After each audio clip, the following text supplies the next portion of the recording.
रसूलुल्लाह सल्लल्लाहु अलैहि वसल्लम को सहाबा ने देखा, आपके जिस्म मुबारक पर मट्टी लगी हुई थी, निशान पड़ गए थे। सहाबा ने अर्ज किया, अल्लाह के रसूल इजाजत दीजिए, हम आपके लिए गद्दा बना देते हैं, आरामदाह जिस्म आपका हो जाएगा।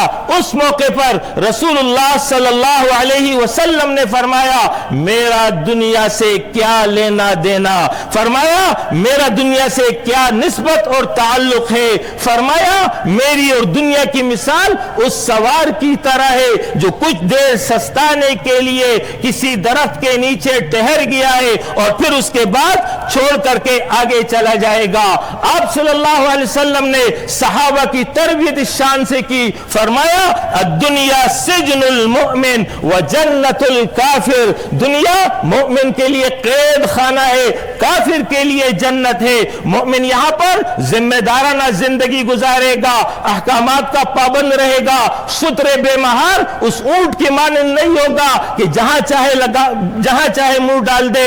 उसके बिलमुकाबिल वह जन्नतुल काफिर, काफिर के लिए दुनिया जन्नत है, वो जो चाहे कर ले। आप सल्लल्लाहु अलैहि वसल्लम ने क़नाअत की तालीम दी, सब्र की तालीम दी, सादगी की तालीम दी। फरमाया अल बज़ादतु मिनल ईमान, लोगों सादगी ईमान का हिस्सा है। यह है वो दुनिया की जिंदगी और दुनिया के वसाइल के मामले में आप सल्लल्लाहु अलैहि वसल्लम का अमल और तालीम। इसके बिलमुकाबिल जो शख्स दुनिया की मोहब्बत में गिरफ्तार हो जाता है, दुनिया को अपना मकसूद बना लेता है, नफा और नुकसान का मेयार दुनिया को ठहराता है, उस हवाले से रसूलुल्लाह सल्लल्लाहु अलैहि वसल्लम ने फरमाया तइसा अब्दुद दीनार तइसा अब्दुद दिरहम, हलाक हो जाए दिनार का बंदा, हलाक हो जाए डॉलर रुपये का बंदा।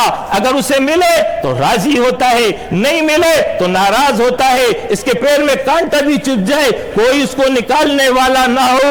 आप सल्लल्लाहु अलैहि वसल्लम बद्दुआ दे रहे हैं, ये रुस्वा हो जाए, ये जलील हो जाए जो दुनिया की मोहब्बत में गिरफ्तार है।